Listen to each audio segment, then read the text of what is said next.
So hi guys, welcome back to Autism Journeys radio show. I'm absolutely delighted to have the amazing Peter Vermeulen back on the show again today to discuss with us his new endeavour, the Happy Project. I know I spoke with him about 12 months ago and it had been in its very fledgling stage, and I know that there's been huge progress made in research and all that around this. So I'm really delighted to speak with you today, Peter, with this. Welcome. Thank you very much, Sharon. It's a pleasure being here again. Peter, we're going to get started now. I only have about 12 questions today, but I've no doubt that she will still be talking for hours. So I suppose I'm going to get started with your first question, and that is quite literally, what is the Happy Project? Well, the Happy Project is something that I developed during lockdown last year. Suddenly, I could not travel around anymore and do my workshops and trainings. And around me, I saw all kinds of people, but especially also autistic people, being affected double hard by the lockdown. And I thought, okay, Peter, you've been talking about well-being all over the world, but now it's time you start doing something that really makes a difference. So while I was locked down myself, what I did is I did some research and I looked into evidence-based well-being strategies. And what I did is my knowledge of autism, especially the autistic thinking, I put a layer of autistic thinking on top of evidence-based well-being strategies that are evidence-based. And that resulted in happy plans. And a happy plan is where I make for either autistic children, youngsters or adults, a plan with individualized suggestions for their well-being. Fab. Peter, I suppose with regards to these happy plans, what kind of things do you include in it? What kind of things do you focus on and so on when you are organising these kinds of happy plans for these little people and autistic adults? Well, actually, every happy plan has 11 sections. So it's about an introduction where I explain what happiness is. When it comes to children, I explain it to parents, what is happiness and what is not. And I also explain that it is possible for autistic individuals to be happy, because that's often the first thing that we need to convince, that although autism is something that really affects your life, it doesn't necessarily mean you will have an unhappy life. So that's the first section. And then there's 10 sections. But since it's individual, sometimes one section gets more attention in one plan for one child than in another one. Let me just say, one of the strategies that is evidence-based that helps us make us feel better and more happy is physical exercise. Now, some children already engage a lot in physical exercise, and then I don't have to suggest to the parents, go and try to cycle with your child or go and make long walks on the beach or the woods. Other kids, they are only gaming, and then I focus a lot on, and I tell parents, yeah, it's not going to be nice in the beginning, but believe me, this is evidence-based. If you would only get him out 2.5 hours a week, because that's what minimum is, then you will see a change in their well-being and their stress resilience in 30 days. So in that way, what is the happy plan is a combination of 10 strategies, but not every strategy is stressed as much in every plan. It's individualized. Yeah, absolutely. And I suppose, Peter, I know that that you've been working with somebody, a friend of mine, and they're a little person, and I actually do have to state very clearly that let's call him Jay. This little person wasn't engaging with any kind of physical activity. Beautiful little boy, but absolutely had no interest at all. And actually, I think it's about 8 kilometers off of his 100 kilometers for this month. He has completed, and that's in the space of less than 12 months. So, I mean, it's definitely working exceptionally well in that household, at least. Well, of course, there's no research yet because it's also new, but I also do follow-up talks, and also with the mother of Jay. I also had a follow-up talk, and until now, not everything works in the plan, and I would be surprised if everything would work, because then I think I would be a kind of magician if everything would work. But what parents have told me until now is that at least half of the plan is making a difference. So in Jay's case, it was the physical exercise. There is a young lady in Scotland where, and that's another well-being strategy. One of the parts in the plan is also taking, and sounds strange, taking kids out of their comfort zone. Because you can only become stronger if you get out of your comfort zone. So what I did, and in project, in the plan, I always suggest projects. Projects is what makes us feel stronger. If you have a new project, well, then you, and it's not the success in the project. It's just being busy with a project that attracts you. And with the young lady, it was baking. She loves baking, and she now has her own little shop. She sells cupcakes.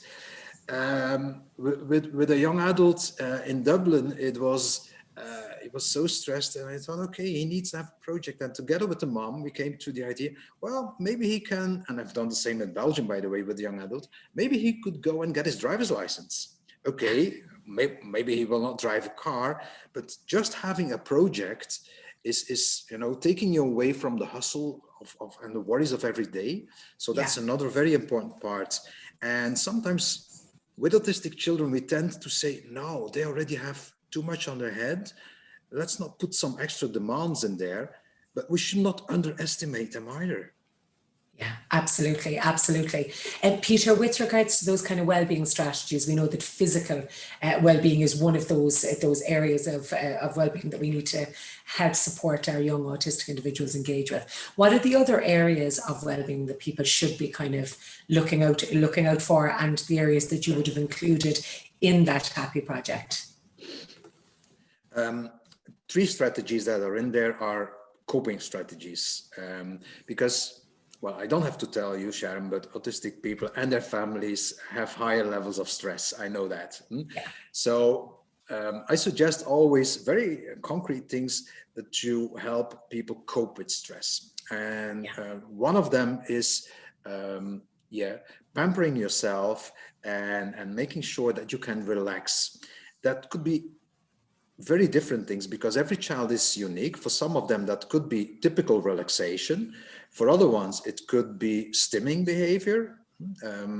For other ones, it could be a good memory wall full of pictures of things that they love watching. Those are coping strategies. Another thing that is in every happy plan that I make is developing a feel-good box for your child. Yeah. And a feel-good box contains little things that can be taken with you, because if it's a big thing and you go to grandma or you go to school, you can't take it with you. Yeah. But little things that create a good feeling in a child. And together with the parents, because the start of the happy program is I send out a questionnaire to parents, and they have to fill in information about their child, but not the classical things. That's already where the happy plan starts. Many parents have told me, already the questionnaire made me look differently at my child. Because you're the first one who does not ask about his diagnosis, who does not ask about his deficits, who does not ask about his sensory issues. You're the first one who asks, what do you like in your child? Yeah. So it's that strengths focus, really, isn't it, Peter? It's looking at that the loveliness that we know autistic young people and adults bring to the table, rather than looking at them for the difficulties that they present with. Yeah, we should not ignore the difficulties. No. But I don't believe that any child, any person on this world is only a bag of difficulties. Yeah. There's always things in the bag that are strengths, and things in the bag that can be used to kind of cope with the difficulties. Yeah, absolutely. We have a saying in this house, actually, that we use our strengths to help us support our challenges and to propel ourselves forward. So it's that kind of using that real strength and so on. Do you find, Peter, that you call upon young people's special interests then and so on? And do you place a real focus on those kind of areas of special interest as part of those well-being strategies? Yes, the special interests are a very important part for 2 aspects. One aspect in the happy plan is named flow activities. What are flow activities? The idea is put forward by a man whose name is a tongue twister, Michal Csikszentmihalyi. Jeepers, okay. Okay, Mihaly Csikszentmihalyi. And flow activities are activities that demand some physical and also mental effort, but that make you go into a flow so that you forget about time and place. For some people, that's reading a good book. For other people, that's watching a movie. For me, for instance, it's either cycling or cooking. I'm a lousy cook, but when I'm cooking, I can't worry because I have to concentrate. Otherwise, I cut in my own fingers. Yeah. So that's a flow activity.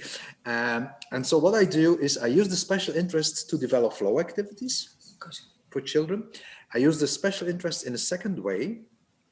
When, talking about taking people out of their comfort zone is easier when the activity where you will demand that they will have to get out of their comfort zone is linked to their special interest. Because my experience is that any person, but also autistic people, kind of can move on the borders of their abilities when there is a connection with their special interest. Then they seem to be able to do things that nobody tells, oh, you won't be able to do that. You won't be able to sit still for more than 10 minutes until it's linked to a special interest. He won't be able to go on his own in a shop because sensory and social, until he can buy there something that is connected to his special interest. Yeah.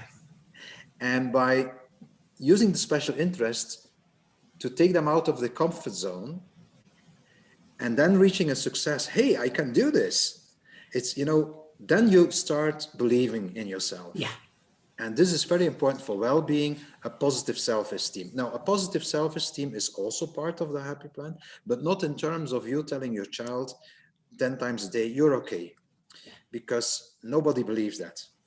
If I would be failing in everything I do, but there would be a therapist or a counselor sitting next to me telling me all the time, but you're okay, Peter. Yeah, you fail in everything, but you're okay. That doesn't work. So creating little successes, that's what works. Absolutely. I suppose, Peter, I immediately see a huge benefit to the happy plan and to those self-esteem pieces and that kind of structuring things up around a young person's special interest as something that could be hugely beneficial in a school setting as well.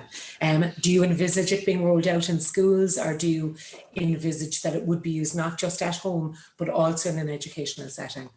Oh, Sharon, that's a big dream of me, that teachers would instead that I would make happy plans, that teachers would do that with their children in the classroom. That would be a dream of me. Now, in my first training for happy coaches, I have a teacher, and she already said, I'm going to do this with all my children, not just with you. She's a friend of mine, actually, Peter. She's actually a friend of mine, believe it or not. I know the lady that you're speaking of. And I suppose that lady in particular is an exceptionally amazing educator and an exceptionally amazing person. But I suppose, how do you envisage us getting these teachers on board is the big thing, really, isn't it?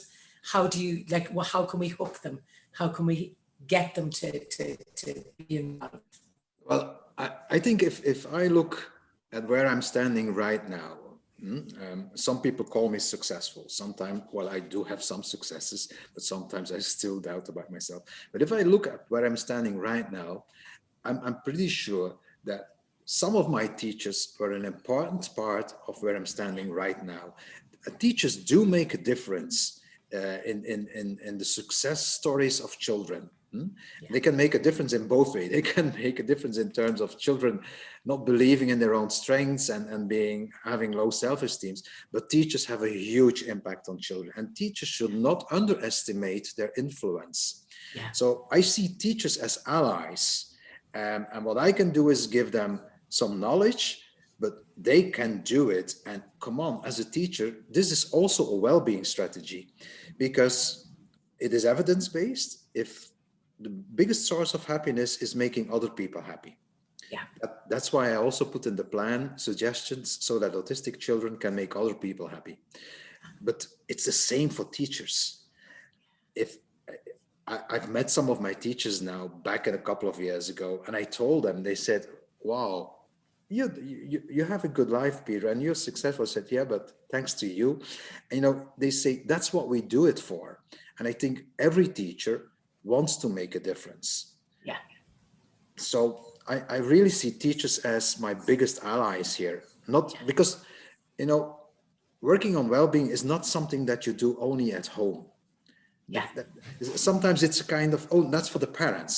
Raising your kids, that's for the parents. Now I see parents and teachers as a team. And parents cannot do everything.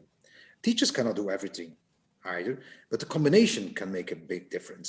So in a happy plan, I would like to involve and works through the parents, but I would like to involve teachers in there because they can really make a difference. So essentially speaking, Peter, it's really important that this program is implemented right across the child's whole day, or right across the autistic person's whole day, so that they're supported in accessing these kinds of activities and wellbeing strategies at every point throughout the day, regardless of the environment that they're in. Yes, because working on well-being is not something that you do between 4 and 4:30 in the afternoon. Okay, you should not do relaxation exercise from 8 o'clock in the morning till 10 o'clock in the evening either. But you know, it's the biggest thing I think that I do with a happy program, and that's what some parents already told me, is to make a change in the minds of parents and teachers and professionals. It's the mind shift. Telling them, you know, you can make a difference, and it's little things. It should not, and that way it is throughout the day. That's what I also say. Sometimes, you know, teachers and parents wait until things go wrong, until a child has a meltdown or a shutdown, and then they get into action, and they say, then it's too late. Well, it's never too late, of course. It should do something about it. But if you, through the day, could give that child a moment of good feeling, probably the meltdown will be avoided then, because it's often the invisible pileup of little stressors through the day that leads to the meltdown. And nobody's to blame for, because sometimes people are looking for what causes the meltdown. And that's looking for kind of one cause. There's never one cause. It's all about, and that's the tricky thing about stress, it builds up in an invisible way. So working on well-being starts in the morning with, for instance, singing a song at breakfast, having some fun at the breakfast table, giving my favorite orange juice. It's little things. And at the end of the day, it's ending the day always with saying something positive about the day. And it sounds like, yeah, but does that help? That's kind of fooling yourself. Because no, there's never one day with only negative things. Even on a day, and excuse my language, SH, you know, word day, even on those days, there are good moments. Go to bed, and the last thought is remembering one of those good moments. And it's those little things. Happiness is, you know, one Dutch comedian said, and it's in the Happy Plan, said, happiness is not a Zeppelin. It's a small balloon. But it's, to me, it's 15 small balloons a day. Yeah, absolutely. And I suppose in my experience, I'll come back to the little person, Jay, now again, I suppose, and listening to both him and his mom, there's been a real journey of empowerment for both of them on this. And it really has been about empowering the mom to know that actually that she is able to little person, but also this little person has been so empowered to know that he's got this. That's the big thing. It's that real sense of, well, actually, and he's so proud of how he is like getting on, and the fact that he's walking and his big, you've know, like it's amazing. This beautiful transformation has been absolutely fantastic. Do you know? Peter, I suppose one of the things that keeps coming to mind, and I suppose I'm not a pessimist, never a pessimist, always an optimist, but I suppose I'm thinking about young people who have difficulty with that kind of understanding emotion and understanding what happiness actually is, if that makes sense. Is there a way with which we can support those young people through a tangible action? Like, is there a way to teach this concept of well-being in a very tangible way to those young people who need to be taught in that way?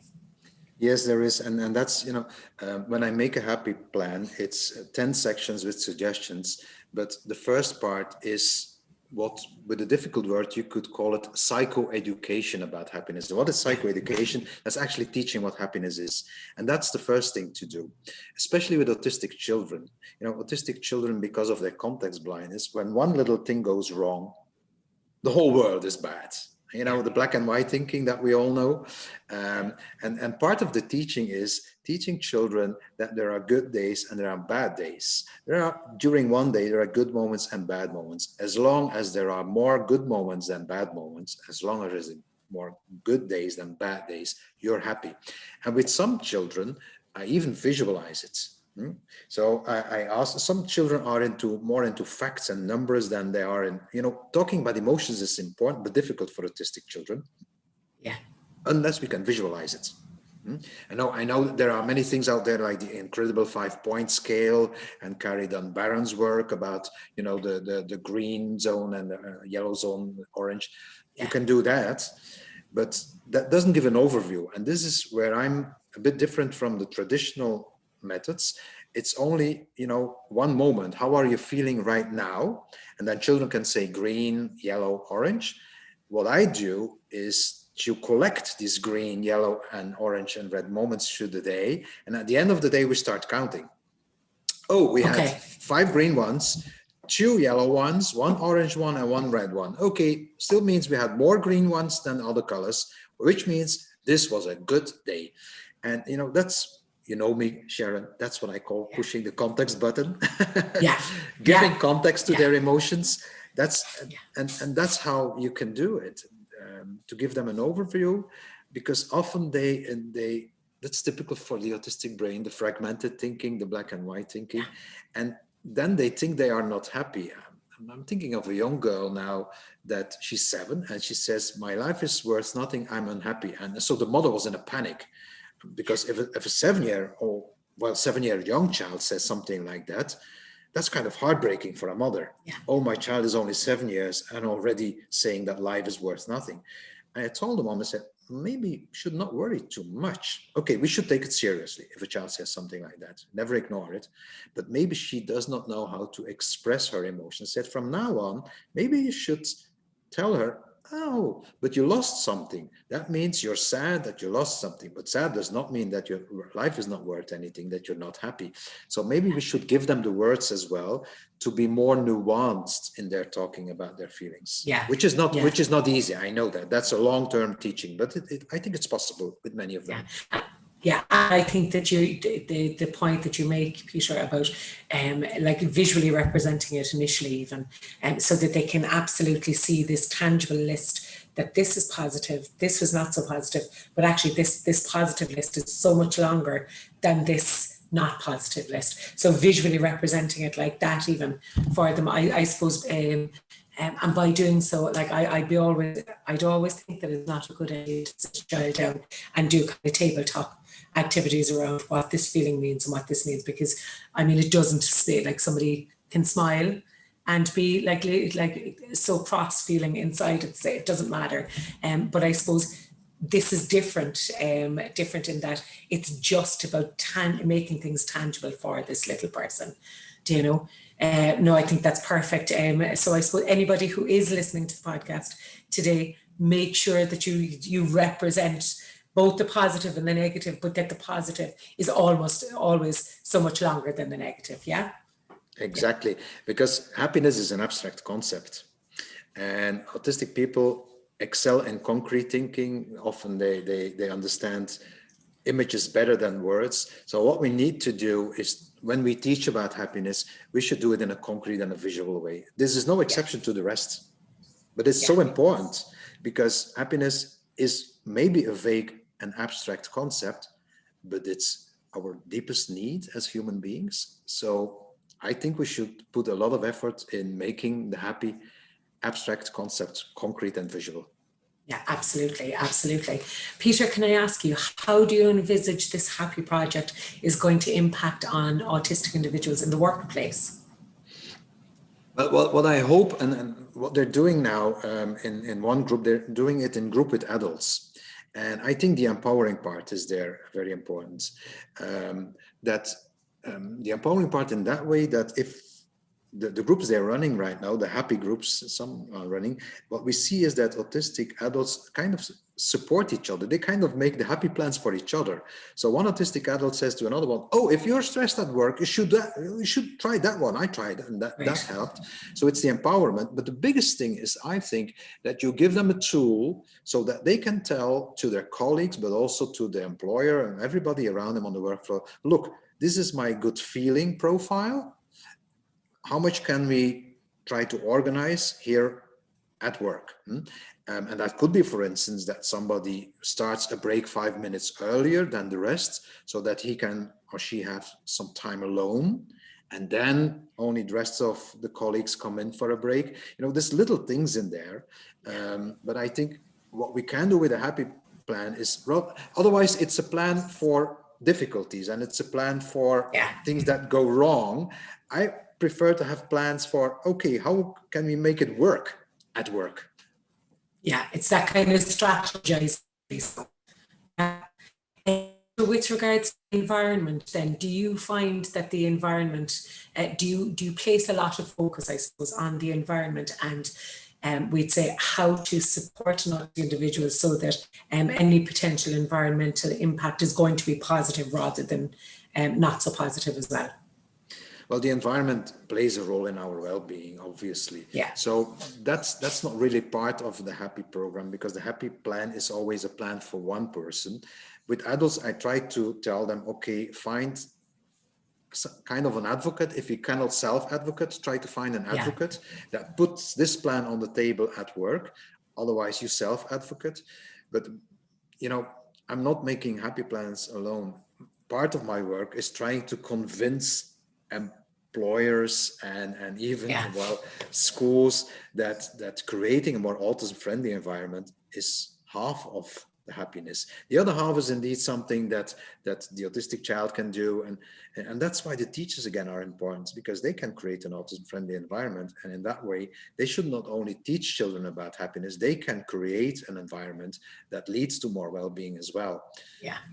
But that's a different thing. Then that's not exactly the happy program. Or the no, absolutely. I suppose I'm just mindful that when we think about somebody who's very successful at work, for example, an autistic person who's very successful for work is going to be set up for success in their environment as well, so that they're going to be able to, they're not going to have to worry that somebody is going to walk behind them and potentially breathe on their neck or touch their back, or do you understand what I mean? So I suppose like I was just wondering whether or not there was an environmental component part that even moving into the workplace that it might, like, would it be possible to organise documents around that kind of autism-friendly environment, or how best to set up an environment to ensure the happiness of the employee in that space? Yeah, but you know, that's, the environment is always part of any plan that we make. The thing is that, and that's what I can do with adults, is making them more aware of what kind of environments do I need for my well-being, and then to self-advocate or to have someone advocate for them. But I think the environment is important for all of us, and sometimes it's small things that make a difference. It's not that, you know, some autistic people say, I don't need a separate room to work, but the right to go away for 5 minutes, even if it's not a break, that would help me. And it's it's that kind of little things that we should stress in talking to employers and colleagues at the work floor. Yeah, absolutely. I suppose to mind for me is Stephen Shore. Do you know Professor Stephen Shore at Delphi University, where he talks about wearing his cap, and that fluorescent lighting drives him absolutely cracked, but when he's got his cap on, that it doesn't bother him then, because his eyes are protected from that overhead. So that would be a very, very much in keeping with that kind of environmental happy project type of strategy. Would that be? Yeah, that's one thing, but it could also be something that on that cap, there's a colored card. And when it's green, it says, you can talk to me. And when it's red, it says, please, Exactly. I need to concentrate, leave me alone for the moment. So we can use the cap for many different ways. Individualize everything, exactly, Yes. individualize all of the time, I suppose. And Peter, how can people get involved in training for the Happy Project? Well, I have a training right now running, but I start a new training in August. And probably I will start another one late autumn. They can find the information on my website because it explains what the Happy program is, and parents and professionals. For parents, I have a waiting list for the moment. That's why I'm training Happy coaches. I can't do them all myself anymore. But the first group of 20 Happy coaches is under training now. It's Fantastic. People from 11 different countries from all over the world. Yeah, it's amazing. I'm so happy to see that people really want to work on well-being. So people find the information there, both for parents and professionals. There's documents that clearly describe what the plan is. And if people want to become a Happy coach, well, they are free to enroll in the training. Fantastic. And is there a commitment, Peter, for people to have to complete regular training, we'd say every year or every 2 years, or sign up for different things and so on? That depends on what they want. There are people who just follow the basic training, and what they need to do then is to make a Happy plan. And I'm creating a closed Facebook group for Happy coaches where people can support each other, where they can share experiences, because I'm dreaming of a world where people share experiences also. You know, nobody can do it on his own. The world belongs to the people who collaborate, people who support and inspire each other. So that's one thing. There is also the opportunity to become a licensed Happy coach, and a licensed Happy coach involves me coaching them once a year, if necessary more, but there's one in there. And what I also want from the licensed coaches is that they send in, because I also do a little bit of assessment in the beginning and at the end of the Happy plan to see whether it makes a difference, because it's not because parents are enthusiasts and saying this works that it really works. I want to see numbers. So licensed coaches, if they are licensed, then I ask to make at least 5 Happy plans a year. I want them to do something with it, and send in the anonymized, obviously, results, and they get feedback from me once a year. And hopefully within 1 or 2 years, I will have some first results that can show that this really makes a difference for people, but also that the coaches feel supported by me, that they see, okay, if I have an issue, there's Peter coaching us. Yeah, no, that's fabulous actually, because I suppose lots of the time if somebody does some training, they do it and then it's done and they don't have to go back and do it again. And I think for something like this, it's important to... Yeah, but this training is different because people cannot escape. I know I do webinars and trainings and then people go home and I never know what they do with it. But this training, if you step into it, you will be obliged to make a plan and to show it to me and 2 to 3 other people, because it's small groups. So because I don't want people to follow a training and then do nothing with it, for 2 reasons. They have to pay for it, obviously. So it's waste of money if they follow training and do nothing with it. The second thing is, I want this to reach autistic individuals, to reach families. So I oblige them to do something with it. No, that's good. But they are so motivated. The first group of coaches are so motivated. These are the people who will do something with it. And because I want this to spread out, really. Do you have any, we'd say, any evidence so far, Peter, with any of the young people? Have you worked with a number of young people so far, or a very limited or restricted group so far, with implementing these Happy plans? Well, with the groups of young adults, I'm waiting for the first results to come in.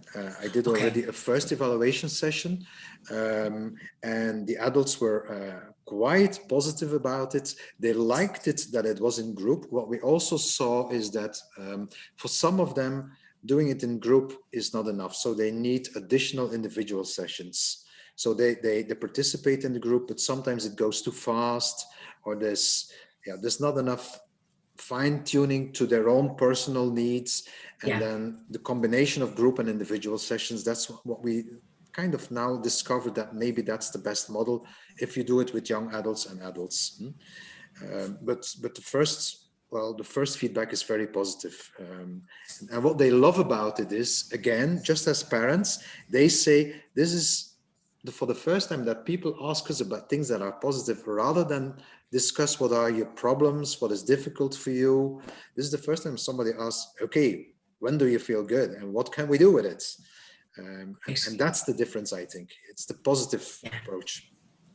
Absolutely. And I suppose I do have to, again, restate that Jay, this little person, Jay, and this mom in particular have been so positively impacted by this happy project and by the plan that has been implemented for Jay, that I have no doubt that if it's made that level of a difference in this family's lives, that it will absolutely impact positively on anybody who does this course. Do you know? Peter, can I just ask you one final question? I know that, like that you said there, that there's a waiting list at the moment for parent participants, so to speak, because you obviously have so many enthusiastic parents who can't wait to start this. With regards to a professional wait list, how many people attend each training, and how many places would be allocated to parents versus professional? Is there a fair ratio, or like we'd say an even ratio, or is it more professionals or more parents? Or for the moment, I have a ratio of 2 professionals and 1 parent, because every professional, I hope that many of them will become licensed, and that means every professional that I can train, I can reach 5 families. Yeah. Exactly. So that's why if I take 2 professionals, I can reach 10 families. If I take 1 professional and 1 family, I only have 6 families I can reach. So that's why I take 2 to 1 for the moment. Okay. But most of them for the moment are people from Belgium, because it starts spreading around here as well. And I only have 24 hours a day for the moment.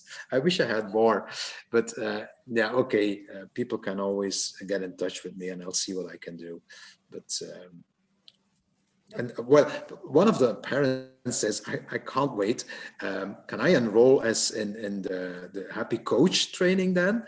And do it only with my child? And say, yes, okay, it's more expensive for the professionals, of course, because they really get a professional training, not just it's more hours involved. But there's one mother who is now following it as to become a trainer, and she says, I'm going to do it with my own child, and maybe I'll do it for some of the children of my friends as well. And said, okay, then you serve other families with it, and that's perfect for me too. If you do it for your own child, okay, but if you can help 1 or 2 other families, then again, I reach 3 families, and that's what I want. Yeah, absolutely. Now, I know I said I had one last question, but actually this will be my last question. With regards then to your licensed happy coaches, so to speak, is there a view eventually that they might be able to deliver your happy project training to other professionals? If that makes sense, or is it just yourself for now? Like, how do you envisage that will grow and expand? Well,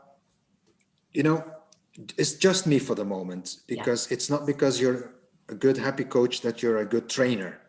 It's not because you're a good teacher that you're a good trainer of teachers. But I'm quite hopeful that once I will have, let's say, some 60 professionals or 80 professionals, that there will maybe 5 to 6 of them that are also good trainers. And I'm very ambitious here. I want to have then train the trainer program with a little group. And if I could have then trained the trainers, well, maybe then it's the time that this man goes on retirement. I don't know. No, I will never go on retirement. I couldn't see that either. No, but not for the moment. It's the happy program is still small. It's still small. I'm ambitious, but I'm not that far, Sharon, yet that I can say train the trainer. But I'm dreaming of it. I suppose I'm just mindful of the fact that this is proving to be so positive already, and that you are only one man, and that if you're limited, like if you can only train 20 people at a time, we'd say, wouldn't it be so much more wonderful to have it so much further reaching with other people training under your guidance as well, just so that more and more families would be impacted. Yeah. So in the far future, yes, but these 20 people need to make happy plans before they can become a trainer of happy plans. Absolutely, and, absolutely. You know, I can train about the happy plan because I've made happy plans for children who are very intelligent, for children with severe intellectual disabilities, for young adults, for adults, at the whole spectrum. And now I'm able to share my knowledge. So they need to first have the experiences. Once they have the experiences, well, you can bet on that, and I will spot the good ones and tell them, you need to become a trainer here. Great. So hopefully I'll be pleasantly optimistic, and hope that in the next maybe 4 or 5 years that you might have your first fleet of trainers in the Happy Project out around the world. I want to share your dream, Sharon. I want to share your dream. Cross fingers, indeed. Exactly. Peter, thank you so much for having a chat with me today. It's a pleasure, Sharon. Thank you very much.